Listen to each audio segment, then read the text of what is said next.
इसके लिए बोलूँगे बहुत सराहनीय कार्य है जो उन्होंने इस कार्तिक मास की इम्पोर्टेंस के बारे में आज का विषय रखा है। क्योंकि अभी ऐसा युग चल रहा है जहाँ परमार्थ के बारे में, भगवान के बारे में कोई बात ही नहीं है। तो आजकल के बच्चे तो जानते ही नहीं है कार्तिक मास क्या होता है, क्या नहीं होता है।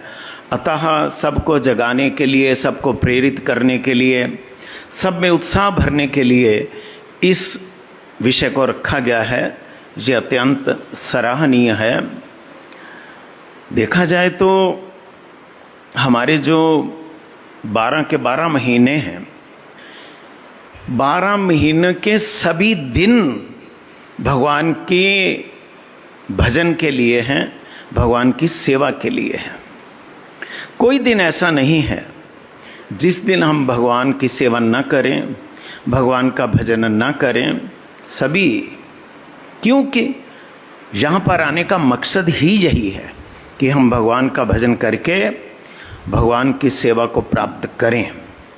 परंतु हमारे ऋषि मुनियों ने ये देखते हुए कि क्या आजकल के मनुष्य की दशा होगी, उन्होंने जैसे एकादशी में अनुकल्प दिया जाता है, अभी आप भूखे नहीं रह सकते तो आप थोड़ा सा फल ले लें, थोड़ा दूध ले लें। इसी प्रकार उसके लिए हमारे 12 महीनों में भी जो 3 महीने हैं वो परम पवित्र माने गए हैं हमारे शास्त्रों में। वैशाख का महीना, केशव मास, माघ का महीना और जो तीसरा है कार्तिक मास। इनमें जो किया गया भजन है वो बड़ी जल्दी पल्लवित होता है, पुष्पित होता है और ऐसा करके आदत बन जाती है भगवान का भजन करने की। कार्तिक मास पे इसलिए इतना जोर दिया गया है कि आपने 12 महीने भजन नहीं किया, जो अभी समय है 12 महीने की जितनी भूख थी, जितनी कमी थी, इस महीने में पूरा कर लो। इस महीने में पूरा करने से आप लोगों को आदत पड़ जाएगी भगवान का भजन करने की। जहाँ तक मुझे स्मरण होता है, हमारे गुरु महाराज, परमाराध्य गुरु जी जब भी कार्तिक मास जहाँ भी करते थे, कहीं निमंत्रण की ज़रूरत होती थी, सभी जगह से लोग टोलियाँ की टोलियाँ बना के वहाँ पहुँच जाते थे। ऐसा गुरु महाराज का आकर्षण था। मुझे याद नहीं होता कि कोई कार्तिक में ऐसा गया हो जिसमें गुरुजी ने हमको ना मौका दिया हो आने का। लगभग सभी में गए। शुरू शुरू में 80s में यहाँ चंडीगढ़ में हमने पढ़ा याम कीर्तन। हमको पता ही नहीं होता था याम कीर्तन क्या होता है, ये किसको बोलते हैं याम कीर्तन। जो हमारे गुरु महाराज का विचार है, गुरु जी का विचार था, कार्तिक मास समाप्त होने पे भी गुरुजी ऐसा बोलते थे कि अभी द्वादशी आ गई, व्रत भंग हो गया, अब आराम से जाके सो जाओ। ऐसा नहीं है, इसको कंटिन्यूस करने के लिए बोलते थे गुरुजी हमेशा। और मैं देखता भी हूँ हमारे कई गुरु भाई ऐसे ही हैं जो सारा साल ही याम कीर्तन करते हैं। सारा साल जो नियम सेवा है, याम कीर्तन, जो पाठ आदि आदि जो करना वो करते हैं। क्यों? गुरुजी इसको बंद करने के लिए नहीं बोलते थे। अतः जो भी है, ये जो नियम सेवा के बारे में अभी हमने सुना गौर सुंदर प्रभु से, हमारे कितने पुराने प्रभु जी हैं। मैंने इनको तो जब ये मठवास था तब से इनको मैं जानता हूँ, तब से देखा मैंने इनको। जब मठ में मृदंग बजाते थे, पुरी महाराज के साथ में आते थे प्रभु जी, जो भी है। तो इसमें कितने निषिद्ध हैं और कितने प्रशस्त हैं उपाय। निषिद्ध भी बहुत हैं, प्रशस्त भी बहुत हैं। 2 तरह की बात है। हमारे शास्त्र में भी 2 तरह की बात लिखी गई है। एक है पॉजिटिव, एक करने से क्या क्या होगा, एक है नहीं करने से क्या नुकसान होगा। अगर हम नुकसान की बात छोड़ दें, उस तरफ ना जाएं, वो सहा नहीं जाएगा हमसे। कार्तिक व्रत न करने से क्या नुकसान होता है हम पढ़ेंगे, सुनेंगे तो टॉलरेट नहीं कर पाएंगे। अतः इससे अच्छा ये है हम पॉजिटिव की ओर चलें। कार्तिक मास करने के फायदे क्या होते हैं अभी सुना। महाप्रभु के भक्त सभी तो गृहस्थ थे, सभी के गृहस्थ 4-4 महीने जाके वहां पर जहां महाप्रभु रहते हैं वहां रहते थे और नियम पूर्वक चातुर्मास्य पालन करते थे। तो ये तो एक महीने में क्या खाना क्या नहीं खाना ये तो नियम है ही, परंतु ये नियम होने पे भी इसकी उपेक्षा ना करते हुए जो सबसे बड़ा नियम है वो है इस महीने में अपने आप को भगवान के भजन में झोंक देना, भगवान की कथा में, भगवान के नाम कीर्तन में, भगवान की परिक्रमा जो ये भी बताया उसमें अपने आप को एकदम न्यौछावर कर देना। इसके लिए है ये, ऐसा नहीं है कि कार्तिक मास में ही करना चाहिए। हमारे गुरु महाराज बोलते थे, तद्दिनम दुर्दिनम मन्ने मेघाच्छन्नम न दुर्दिनम जद अच्युत कृपा जद अच्युत कथा संलाप संग पीयूष वर्जितम।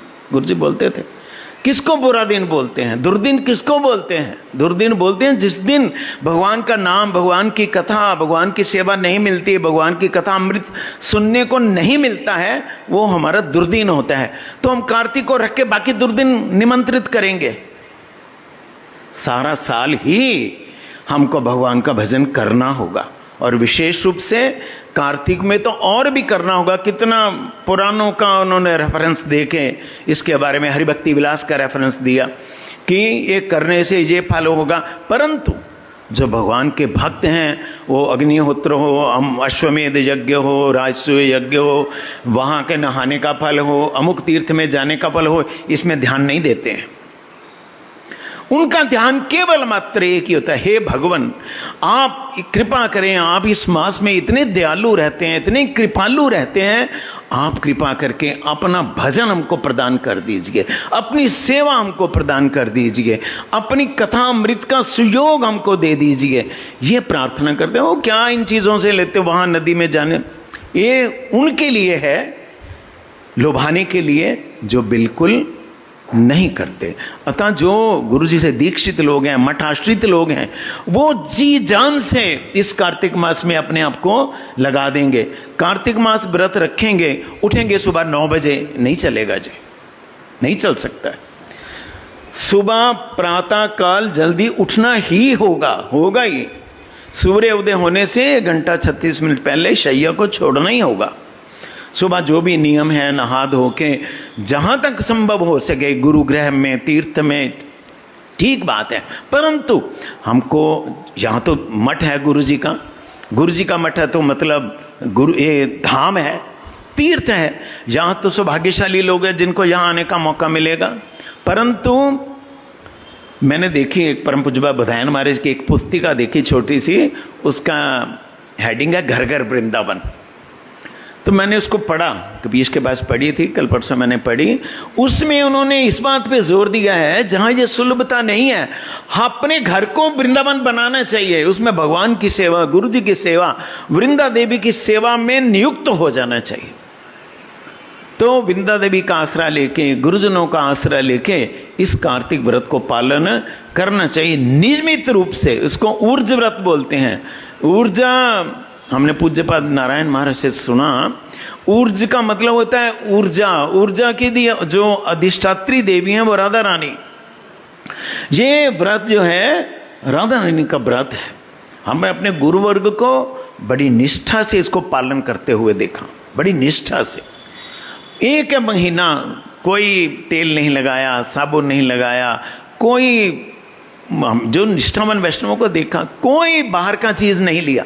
बाहर चीज़ का मतलब ये है, आप सरल करके इसको अगर बोलें तो कोई भी चीज़ इस मास में अनिवेदित खानी मना है, सीधी सी बात है। अब कोई चीज़ बाजार में जाए, केला, चलो केला तो खा ही सकते हैं, ये तो फल ही है, नहीं खा सकते। आपने जो खाना है उसको घर में ले आइए, केला हो, सेब हो, मिठाई हो, आपको अगर विश्वास है कि ये देसी घी की मिठाई, अच्छे घी की मिठाई है, और जो भी कुछ खाने का, सब्जी हो, बाजार में खड़े होकर नहीं खा सकते, अब बिना निवेदित किए उसको नहीं ले सकते। आप नियम बनाइए, उसको ले आके घर में उसको अमनिया करिए, बनाइए, ठाकुर जी को भोग दीजिए, भगवान का प्रसाद ग्रहण करिए। ये ठीक बात है, इसको सात्विकता से, बस सीधी सी बात, जिस चीज़ को लगाने से, जिस चीज़ को करने से रूप का अभिमान बढ़े, यौवन का अभिमान बढ़े, धन का अभिमान बढ़े, वो सब त्याग देनी चाहिए। और उन्होंने कहा विशेष रूप से कि इस मास में ग्राम्य कथा नहीं करनी चाहिए। फालतू की बातें, बेस से पैर की बातें, जहां खड़े हो गए वहीं घंटा घंटा हमने लगा देते हैं इधर उधर की बातें निकालने में, इससे बचना चाहिए। ये बच के क्या करना चाहिए? कृष्ण कथा, भगवान की कथा, भगवान के भक्तों की कथा, भगवान के भक्तों के संग में बैठकर ही श्रवण करनी चाहिए। मुझ समय बोलो, समय हो गया ना? है अच्छा, चलो 2-4 मिनट और, जो भी है इसको नियम बनाना चाहिए कि जिस किसी प्रकार। और एक बात मैं और निवेदन करना चाहता हूँ, मेरी बात का दुख नहीं मानना। आमतौर पर क्या हमारे यहाँ चाल एक चल गई है, भेड़ चाल, जो बाकी के नियम हैं उसमें ध्यान है, जो मुख्य नियम है उसमें ध्यान नहीं है। मैं देखता हूँ हाल में वैष्णव लोग बैठ के कीर्तन कर रहे हैं, वैष्णव लोग बैठ के हरि कथा परिवेशन कर रहे हैं, गजेंद्र मोक्ष प्रसंग चल रहा है। आएंगे घर से आके यहाँ दीपदान में 10-15 मिनट लगा देंगे, मंदिर की परिक्रमा में 15 मिनट लगा देंगे, फिर वहां को मिल गया उससे बातें करने लग जाएंगे, वहां को मिल गया उससे बातें करने लग जाएंगे, लास्ट में आके 10-15 मिनट बैठ जाएंगे। इससे नहीं होगा। आप दीपदान ना भी करेंगे तो चल जाएगा, मंदिर की परिक्रमा ना करेंगे तो चल जाएगा, कीर्तन कथा में नहीं बैठने से नहीं चलेगा, हो ही नहीं सकता, इम्पॉसिबल, हो नहीं सकता। इसलिए अपने आप को ऐसे हम लोग जो वहां ठंडा में या कहीं भी हम ऐसा ही करते थे, ऐसा समय निकालते, बीच में से जाके चुपचाप करके दीपदान करके आके बैठ जाते, पता ही नहीं चलने देते थे। दीपदान में भी इतना टाइम लगाना किस लिए? ज्यादा स्थूल धी में ज्यादा ध्यान नहीं देना।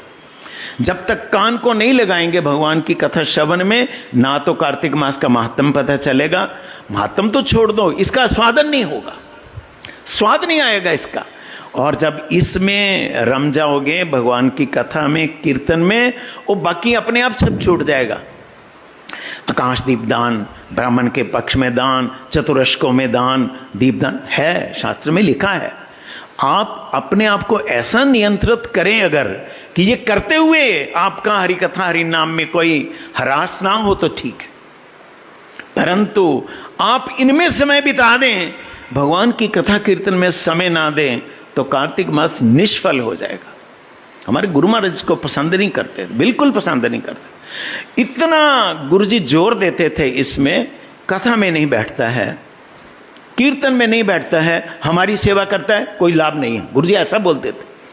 और मैंने तो स्वयं देखा, जो गुरुजी के सेवक थे, हम लोगों को शिक्षा देने के लिए गुरुजी बोलते थे, आज हमारा वो नहीं बनाना, हमारे लिए खाना नहीं बनाना, आज बनाना नहीं। क्यों? तुम्हारा समय इसमें जाएगा, कथा में जाके बैठो। और पूज्य भारती महाराज से सुना ही हमने कि कोई व्यक्ति मठ की सब्जी भी काटे, मठ भी परिक्रमा भी करे, सब जो कुछ है यहाँ के परिवेशन भी करे, श्रम करे, पर कथा में ना बैठे अगर, तो उसका वो कर्म अंग ही होता है। सुना आपने, भारती महाराज बोलते ही थे, जब कर्म अंग हो जाता है, वो भक्ति का अंग नहीं बनता है कभी। भक्ति का अंग तभी बनता है जब भक्तों का आसरा करके अपने आप को भगवान की कथा में नियोजित करे। ये बात हमारे गुरुजी भी, हमारे गुरुवर्ग भी बोलते थे, अंडरलाइन कर लीजिए, यहाँ पर लिखा हुआ है। क्या लिखा सामने देखिए, दोहा लिखा है, मैंने लिख के दिया था महाराज को कि हाँ, ये उत्तरकांड का दोहा है ये। वहां पर लिखा है, बिनु सत्संग ना हरि कथा, तेहि बिनु मोहना भाग, ते मोह गए बिनु राम पद, हो ही न दृढ़ अनुराग। सत्संग के बिना भगवान की कथा उपलब्ध नहीं हो सकती है, हो नहीं सकती। और जब कथा नहीं सुनेंगे तो संसार से आसक्ति भी नहीं जा सकती। कथा सुनते सुनते ही संसार से आसक्ति जाती है, और संसार से आसक्ति भी रहे और भगवान में भी आसक्ति हो जाए, ये कभी नहीं हो सकता, हो नहीं सकता। संसार से जितनी मात्रा में आसक्ति कम होगी उतनी मात्रा में क्या होगा, भगवान में आसक्ति होगी। तभी तो भक्तिविनोद ठाकुर ने प्रार्थना की है, विषय जे प्रीति में आछय अमार से मत प्रीति हऊक चरण तो मार। इस प्रकार कार्तिक मास वैष्णवों की सेवा परहेज से, जहाँ तहाँ खा लिया, जहाँ तहाँ बैठ के, जहाँ तहाँ गप्पे लड़ा ली, जहाँ तहाँ समय बर्बाद कर दिया, चलेगा नहीं। सीरियस होके, सिंसियर होके, भगवान क्या देखते हैं, इसकी कमी, इसके कार्य में कोई कमी रहेगी इसको नहीं देखते भगवान। भगवान देखते हैं दिल से तो कर रहे हैं, सिंसियर है कि नहीं है। भगवान देखते हैं केवल मात्र सिंसेरिटी। इस सिंसेरिटी से चाह रहा है भजन करना, उसको एक्सेप्ट करते हैं भगवान। सारी विधि पालन कर रहे हैं, दिल से सिंसेरिटी नहीं है, कोई काम की नहीं होती है। अतः हमने अपने गुरुवर्ग से यही सुना है, यही सीखा है। कार्तिक मास केवल मात्र कार्तिक मास के लिए नहीं है, ये ध्यान रखिए। कार्तिक मास पूरे 12 के 12 महीनों के लिए है। कोई महीना ऐसा नहीं जाना चाहिए, कोई दिन ऐसा नहीं जाना चाहिए जिसमें हम लोग भगवान का भजन ना करें, उनकी कथा ना सुने, उनका कीर्तन ना सुने, माला जप ना करें। ये सभी जो भक्ति उद्दीपक कार्य हैं ये सभी करने चाहिए। विशेष रूप से कार्तिक मास में तो और निष्ठा पूर्वक और जोर देके करने ही चाहिए। इसमें ही हमारा मंगल है। जितने लोग सुन रहे हैं आपके, अपने बोला कि हमारा जो युवा लोग हैं, नौजवान लड़के जो जानते नहीं हैं, उनको चाहिए, मैं तो 10 मिनट में, जहाँ गौर सुंदर बाबू 10-15 मिनट में क्या बोलेंगे, उनको चाहिए रोज जहाँ आए, रोज जहाँ पर आके वो सुने। और अगर पॉसिबल हो सकता है तो आपको भी, मैं हितेश जी को भी प्रार्थना करूंगा, कार्तिक मास के जो नियम तो हैं ही। कार्तिक मास में हमारे परम आराध्य गुरु जी क्या बोलते थे, पहले जाम कीर्तन के बारे में क्या बोलते थे, दूसरे के बारे में क्या बोलते थे, भागवत के बारे में गजेंद्र मोक्ष का कौन सा प्रसंग उठाते थे, कौन सी बात गजेंद्र मोक्ष के प्रसंग में सबसे ज़्यादा जोर से बोलते थे गुरुजी। और बीच बीच में जो तिथियां आती थी, गुरुजी गजेंद्र मोक्ष के प्रसंग को छोड़ के उन तिथियों के बारे में विशेष रूप से क्यों बोलते थे, क्या बोलते थे। अगर आप ये डाल सकते हैं अपने युवा संघ में तो और ज़्यादा सबको सुनने का अवसर मिल सकता है। मुझे पता नहीं इसका प्रैक्टिकली क्या संभव है क्या नहीं। जे अगर है तो आपके पास तो भंडार है गुरु जी की बातों का, आप इसको डालिए। नहीं तो पता है किसी को, मुझे ही कितने साल नहीं पता चला कि परम विजयते श्री कृष्ण नाम संकीर्तन क्या होता है। पता चला, हम सुनते रहे नाम संकीर्तनम यस्य सर्व पाप प्रणाशनम, ये सुनते रहे ना। तो वहां पर हमारे महाराज बोलते थे, भारती महाराज, किस भगवान का तो नाम नहीं लिया, तम नमामि हरिम परम बोल दिया। हरि तो रामकृष्ण सभी हैं, नहीं है, ये पता नहीं चला मुझे कितने साल। हरि तो सभी हैं, परंतु हम किसकी उपासना करने जा रहे हैं। एक बार मैं मानसा में था, महाराज थे, तो मैंने कीर्तन किया, गोविंद हरे। ये क्या सरल कीर्तन, सब दुनिया को पता है कि गोविंद कीर्तन हो रहा है, गोपाल कीर्तन हो रहा है। महाराज क्या कीर्तन किया, क्या कीर्तन किया। मैं बारी गोविंद हरे गोपाल, कौन गोविंद, कौन गोविंद बोल सकते हैं हम लोग। कोई पूछे हमसे, आप चैतन्य गौड़ीय मठ के शिष्य हैं, किस गोविंद का भजन करते हैं आप, कौन से गोविंद का भजन, कोई जवाब है, जानते हैं कौन से गोविंद का भजन करते हैं हम। नंदनंद कृष्ण बोलने से नहीं होगा। महाराज जो भी कीर्तन बोलना है तुम्हारे अंदर पता होना चाहिए तुम क्या बोल रहे हो। राम आदि मूर्ति शुकल नियमेन तिष्ठन नानावतार मकरोद भुवनेशु किंतु कृष्ण स्वयं संभवत परमापुमान गोविंदम आदि पुरुषम। इस गोविंद का भजन करते हैं जो जितने अवतार हैं, जितने भी सब अवतारों के मूल कारण जो हैं, उन गोविंद का भजन करते हैं। ये बातें कहां से पता चलेंगी। बिना सत्संग में आए, बिना हरि कथा में बैठे ये पता नहीं चलेगा। हमको बहुत देर पता ही नहीं चला, पता नहीं, पीत वरण का नहीं पता चला। पीत वरण कली पावन गोरा गाओ यही छन भाव विभोर, यही नहीं पता चला कि महाप्रभु पीत वस्त्रधारी कौन से भाव में, राधा रानी के भाव में ये कीर्तन कर रहे हैं। ऐसे ही पता चल गया। इसलिए मेरी सबसे ही प्रार्थना है, 1 महीने में अपने आप को झोंक दो। कथा जहां होती है वहां बैठो, नहीं तो घर में ग्रंथ हैं गुरु जी के, ध्रुव चरित्र पढ़िए, प्रहलाद चरित्र पढ़िए, श्रीमद् भागवत की विश्वनाथ चक्रवर्ती पाद की टीका पढ़िए। और हितेश, मैं प्रार्थना करना चाहता हूं, हम वहां पर विश्वनाथ चक्रवर्ती पाद की टीका रोज पढ़ते हैं मठ में, बिटिंडा में भागवत पाठ होता है। ऐसी टीका है, मैं क्या बोलूं, अवर्णनीय। गुरु जी इसी को बोलते थे, इसी टीका को पढ़ो, ऐसा गुरु जी जोर देके बोलते थे। वहां पर उन्होंने एक बात बोली है विश्वनाथ चक्रवर्ती पाद ने, ये कार्तिक मास में हमको समझ लेनी चाहिए। उन्होंने कहा हर मनुष्य को ये 3 बातें हमेशा ही अपने जहन में रखनी चाहिए, दिल में रखनी चाहिए, कभी भी भुलाना नहीं चाहिए। वो 3 बातें उन्होंने कहा, पहली, फर्स्ट है भगवान सर्वज्ञ है। उसमें पहली बात है भगवान सर्वज्ञ है, भगवान सब कुछ जानते हैं। हमारे अंदर क्या भाव उठ रहा है, क्या नहीं उठ रहा, क्या संकल्प उठ रहा है, क्या विकल्प उठ रहा है, ये सब भगवान जानते हैं। जरा सा संकल्प उठते ही भगवान उसको पकड़ लेते हैं, जानते हैं। दूसरा, एक है भगवान सर्वज्ञ है, दूसरा वो सब कुछ कर सकते हैं, सर्वशक्तिमान है। कोई ऐसी बात नहीं वो जो नहीं कर सकते, कर तुम अकर तुम अन्यथा कर तुम, सब कुछ कर सकते हैं। और तीसरा उन्होंने कहा, ये बात याद रखना, भगवान सब कुछ कर सकते हैं पर अमंगल किसी का नहीं कर सकते, क्योंकि अमंगल है ही नहीं उनमें। मंगल भवन अमंगल हारी हैं, तो अमंगल कैसे करेंगे।